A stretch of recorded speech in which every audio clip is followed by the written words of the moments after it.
Something happened on the House floor this week that Washington was absolutely not prepared for. In a chamber where politicians usually speak in rehearsed lines and calculated cliches, one voice broke through the noise and instantly sent shockwaves across the Capitol. Zohran Mamdani didn't deliver a speech. He detonated a truth bomb, calling out decades of discriminatory immigration policies that lawmakers pretend don't exist.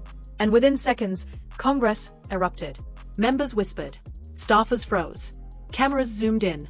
Because this wasn't just another political disagreement, this was a direct indictment of a system built on exclusion, fear, and silent hierarchy. But here's the real story. Why did a single speech provoke such a visceral reaction? Why did so many members look uncomfortable, even panicked? What were they afraid people might finally notice? Today, we break down the moment, the history behind it, and the power struggle unfolding right in front of us. There are moments in Washington that feel choreographed, like everyone is reading from a script they all agreed on years ago. But then, every once in a while, something ruptures that illusion. And that's exactly what happened the moment Zohran Mamdani stood up on the House floor and started speaking. There was no teleprompter, no polished consultant-approved lines, no yielding to the gentleman performative niceties. He walked up with a stack of papers he never looked at, took a breath, and spoke with a bluntness you almost never hear in that chamber. A kind of emotional clarity that made people sit up before he even reached the second sentence. He didn't warm them up. He didn't hedge his words. He launched directly into the heart of the matter, calling out an immigration bill that wasn't just flawed, but fundamentally rooted in a racial hierarchy that Congress has spent decades refusing to acknowledge. And the second those words left his mouth, everything changed in the room. You could see it instantly. Members shifting in their seats, looking over their shoulders to see who else was reacting. Staffers pausing mid-step, suddenly glued to the moment. The authors of the bill, a group that had spent the past week insisting their proposal was neutral and security-focused, stiffened, their expressions tightening. Because Mamdani wasn't debating technicalities. He was indicting a moral failure built into the architecture of the law itself. Murmurs spread like a wave across the chamber. It wasn't loud, but it was unmistakable. Papers rustled as if people were trying to distract themselves from the weight of what was being said. Some lawmakers exchanged quick glances, silent calculations about whether to publicly react or to pretend this wasn't happening. That is the unwritten rule of Congress. When someone tells an uncomfortable truth, the safest move is to act like you didn't hear it. But this time, they heard every word. Mamdani described the bill plainly. Policies that fast-track visas for certain national groups while tightening restrictions on others, border surveillance expansions that disproportionately target migrants from specific regions, and visa categories designed to privilege wealth and Western alignment over humanitarian need. None of that was a secret. It's right there in the text. What was new was that someone dared to say the quiet logic out loud. That the system sorts human beings into desirable and undesirable based not on character or contribution, but on race, geopolitical utility, and historical bias. And that's what caused the eruption. Because criticizing a bill? Washington can handle that. They do it every day. But criticizing the moral architecture behind it, pointing to the racial hierarchy that underpins which families get a chance and which get a waiting list that lasts 23 years, that hits the institution where it's weakest, its conscience. Some members applauded quietly, almost cautiously, as if afraid someone might record them. Others sat stone-faced, refusing to move even a millimeter. A few looked angry, not because Mamdani was wrong, but because he forced them into a moral conflict they were not prepared to defend. And then there were the lawmakers who pretended to read something on their desk, flipping pages they never actually looked at. It's the classic Washington strategy. If you can't prove someone wrong, pretend you didn't hear them. But Mamdani's words didn't allow that. Not today. Because the real stakes became clear, this speech wasn't just about immigration. It was about exposing a bipartisan habit, selective compassion. The willingness to cry on camera about the immigrant dream while quietly supporting laws that keep entire populations out. That's the part Congress didn't want televised. That's the part that made the room erupt. And as Mamdani finished his statement, with the same steady tone he began with, you could feel something shift. Not dramatically, not theatrically, but unmistakably. A truth had been spoken in a place that prefers performance. And when truth collides with political performance, Washington trembles. If you really want to understand why Congress erupted at Mamdani's speech, you have to understand something far bigger than that single moment. You have to understand the story they don't want you to remember.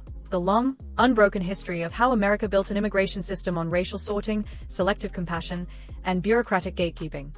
Because what Mamdani said on that floor wasn't new. It was simply forbidden. Let's go back. Not 10 years. Not 20. But to the very foundation of federal immigration law. The first major policy targeting immigration wasn't about security. It wasn't about economic competition. It was about race. The Chinese Exclusion Act of 1882 was the first federal law to ban an entire ethnic group from entering the United States. Not individuals. Not criminals. An entire race. On paper, it justified itself using national security language, a familiar phrase we still hear today. But its real purpose was to protect a racial hierarchy already entrenched in the country. Then came the National Origins Formula of 1924, a quota system designed explicitly to favor immigrants from Northern and Western Europe while restricting those from Eastern Europe, Asia, Africa, and the Middle East. Again, the justification was wrapped in neutral-sounding language about preserving American character and balancing populations. But what it really meant was, we want certain types of people more than others. Fast forward to the present, and you'll notice something. The vocabulary changed, the bureaucratic structures expanded, the spreadsheets got cleaner, but the underlying logic? It never fully disappeared. After the 9th of November, for example, immigration enforcement became deeply entangled with counterterrorism. Entire communities, South Asian, Muslim, Arab, African, were placed under heightened surveillance through programs like NSEERS, even though no evidence tied this blanket profiling to improved security. Borders became enforcement zones. Airports became interrogation rooms. And the bureaucracy grew teeth. This is where the hypocrisy becomes impossible to ignore. Politicians on both sides, Democrats and Republicans, love to praise the nation of immigrants myth when the cameras are on. They tweet about Ellis Island, quote the Statue of Liberty, and celebrate immigrant contributions every election cycle. But then they quietly vote for policies that make it nearly impossible for working-class immigrants to obtain visas, reunite with family, or secure asylum. They praise immigrants symbolically while restricting them materially. And while they do this, they strategically ignore facts we've known for decades. Immigrants commit fewer crimes than native-born citizens. Immigrants contribute hundreds of billions of dollars in taxes, labor, and economic growth. They sustain critical industries, agriculture, caregiving, technology, construction. Yet policy after policy treats immigrants as a problem to be managed, not as people who belong. Why? Because immigration policy is not built on objective reality. It's built on historical bias. A bias that survived through different eras by simply changing its language. Racial exclusion became national security. Quota protection became border integrity. Preferred nations became merit-based systems that just happened to favor Western countries. That's why Mamdani's speech was a rupture. He didn't just criticize a bill. He exposed a lineage, a historical through-line that Congress has spent decades covering with procedural language, legal jargon, and patriotic slogans. He said out loud what generations of lawmakers deliberately buried, that immigration enforcement in America has always been structured around choosing who is welcomed and who is blocked based on race, region, and strategic usefulness. And let's not forget the human cost hiding inside these policies. Families separated for years.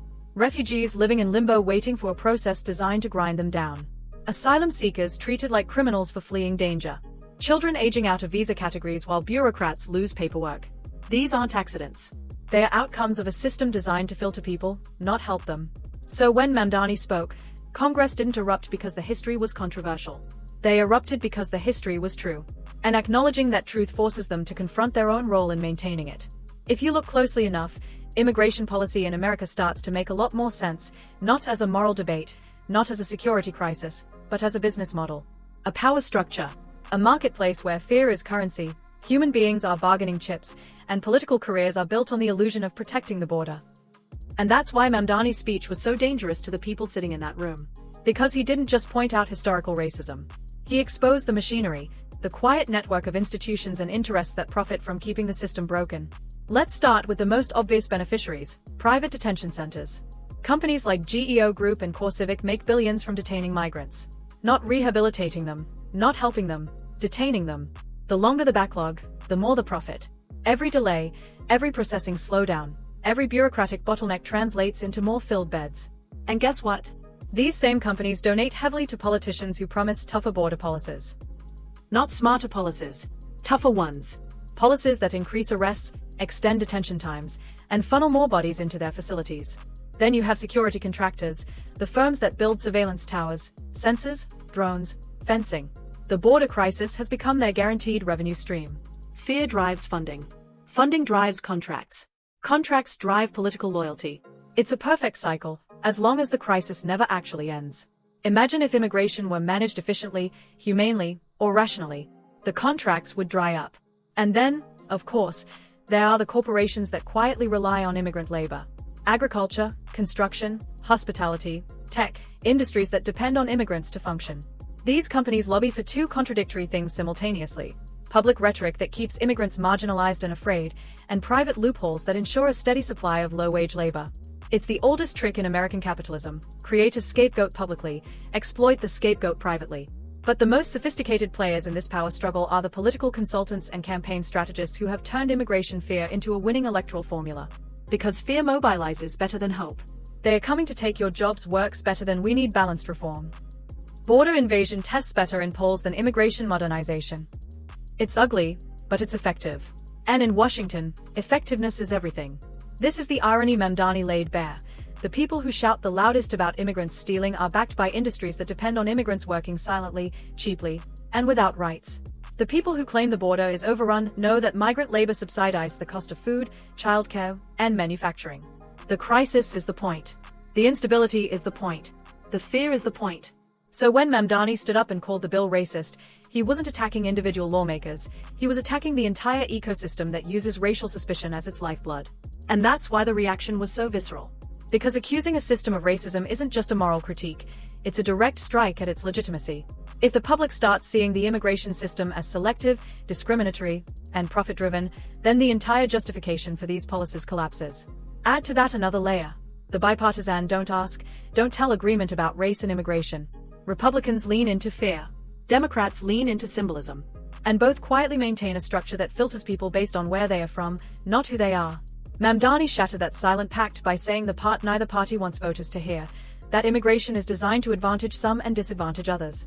And yes, that includes tension within the Democratic Party itself. Establishment moderates prefer calm messaging, donor-approved language, and incremental reform. Progressive truth-tellers like Mamdani threaten that strategy by refusing to sanitize moral issues. To them, the truth isn't messaging. It's accountability. So here's the bottom line. Congress didn't erupt because Mamdani talked about immigration. They erupted because he threatened the power structure behind immigration. One of the most uncomfortable truths in American politics is this: immigration isn't just a policy issue. It's a moral issue wrapped in political language. And politicians hate moral arguments. They despise them. Because once morality enters the room, you can't hide behind talking points, you can't hide behind partisan loyalty, and you certainly can't hide behind the thick layers of bureaucracy that lawmakers love to use as camouflage. That's exactly why Mamdani's speech shook the chamber. Because he didn't talk about flows, quotas, or visa categories. He talked about people, parents, students, workers, families trying to rebuild their lives. He brought humanity back into a space that has spent decades reducing human beings to case numbers and categories. That's the emotional battlefield Congress tries desperately to avoid. You could hear it in the tone of his voice. He wasn't appealing to statistics or party doctrine. He was appealing to conscience. And that's a dangerous thing to do in Washington, because conscience forces choice. Not between Democrat and Republican, but between right and wrong. Lawmakers prefer the comfort of metrics and acronyms: TPS, H-1B, CBP, DHS, INA section this, clause that. They bury the cruelty inside technical language. They hide ethical failures inside procedural frameworks. But Mamdani punctured that shield. He spoke about the mother who waits 18 years for a visa approval because her country isn't considered preferred. About the asylum seeker who flees danger only to discover that America's backlog is just another form of punishment. About the student who ages out of their status because the bureaucracy moved slower than a filing cabinet. About families separated during ICE raids because agents showed up at 4 a.m., a time chosen precisely to minimize public visibility and maximize fear. These aren't processing delays. They are shattered lives. These aren't protocols. They are choices. These aren't security measures. They are moral failures disguised as policy. And that's the point Mamdani made. Quietly, forcefully, unapologetically. Behind every law is a worldview. Behind every policy is a hierarchy of whose humanity matters and whose doesn't. When he said that out loud, it wasn't just a critique. It was a mirror held up to Congress. And many didn't like the reflection. Because once you humanize the immigrant, you expose the machinery built to dehumanize them. And when you expose that machinery, lawmakers can no longer pretend the system is broken. They have to admit that someone designed it this way. Someone keeps it this way. Someone benefits from it staying this way. This is why emotional truth is more dangerous than political rhetoric. Political rhetoric can be debated. Emotional truth forces accountability. When Mamdani talked about families torn apart, he wasn't reciting talking points. He was attacking the philosophical core of American immigration policy, the idea that certain people deserve dignity and others must earn it through suffering. And the deeper question he raised, without ever needing to say it directly, was this: what does it mean for America, in 2025, to still tolerate race-based gatekeeping? To still sort human beings by origin, by region, by perceived compatibility? What does it say about freedom when the land of opportunity has waiting lines determined by geography and skin color, not merit or humanity? You could feel the discomfort. You could see the stiffness. Because Mamdani wasn't just challenging policy, he was challenging identity. Challenging the story America tells itself about fairness, openness, equality. And when you challenge the story, you threaten the storytellers. Which brings us to the generational shift no one in Washington wants to talk about. Younger voters, younger lawmakers, younger activists, people who don't buy the old narratives anymore. People who see through the rhetorical fog. People who demand moral clarity, not political spin. And that shift is the real threat. Not to immigration policy, but to the entire power structure behind it. If you step back from the noise, from the arguments, from the speeches and counter-speeches, you start to see something bigger happening in America, something that terrifies the political class far more than any individual policy debate ever could. The country is rewriting its story. Not officially, not on paper, but generationally, culturally, morally. And immigration sits right at the center of that transformation. Look at the data. Younger Americans overwhelmingly reject racialized narratives of immigration. They do not buy into the fear-mongering, the invasion metaphors, the idea that a nation of 330 million people is somehow under existential threat from families seeking safety or opportunity. They see through it. They grew up in diverse classrooms, diverse neighborhoods, online worlds that don't end at national borders. For them, diversity isn't a threat, it's normal. It's not a crisis, it's reality. And that shift is seismic. Because it means the old political playbook is collapsing. That's why politicians like Zohran Mamdani matter. He represents a new political current, not defined by age alone, but by courage. A willingness to confront institutional bias directly instead of tiptoeing around it. A refusal to pretend that racism ended in the 1960s, or that modern laws float above history like they were written in a vacuum. His speech wasn't radical. It was honest. And honesty, in Washington, is the rarest form of rebellion. Immigration is just the battleground. The real war is over identity. What does America want to be? A nation that clings to a protectionist myth of cultural purity? Or a nation that accepts its reality, complex, pluralistic, layered, modern? Because here's the uncomfortable truth. America is already diverse. It is already global. The demographics are already shifting. The culture is already transformed. And pretending otherwise doesn't stop change, it only creates pain. Delayed visas, broken families, racial profiling, bureaucratic cruelty, these are the consequences of refusing to accept who we've become. Political elites know this. And that's why they are afraid. Not of immigrants, but of losing control of the narrative. For decades, they've kept the immigration debate inside a narrow box. Security versus chaos, assimilation versus threat, legal versus illegal. That binary made it easy to manage public emotion. Easy to campaign. Easy to divide. But now more Americans, especially younger ones, are rejecting those frames altogether. They're asking deeper questions. Who benefits from the fear? Why are certain migrants celebrated and others demonized? Why does the system sort human beings like product categories? Why is compassion political? And once a population begins asking real questions, the old stories lose their power. This moment isn't isolated. Across the world, nations are wrestling with the same shifts. Europe confronting multicultural reality, Canada redefining its immigration needs, global South countries absorbing climate migration. Borders, identity, nationalism, these ideas are being renegotiated everywhere. America is simply one chapter in a global reckoning. And that's why Mamdani's speech landed with such force. Because immigration isn't just a policy debate. It's a test of moral coherence. A measure of whether a nation's values align with its actions. A moment that forces a country to decide whether it wants to be guided by fear or by principle. So when Congress erupted, it wasn't because his words were offensive. It was because his words were true. And truth is radioactive in a system built on narrative control. Because once people see the architecture of power clearly, once they see who the system protects, who it sacrifices, and who it hides behind patriotic slogans, they don't unsee it. They don't go back to believing the old stories. And that, more than any bill or speech or vote, is what Washington fears the most.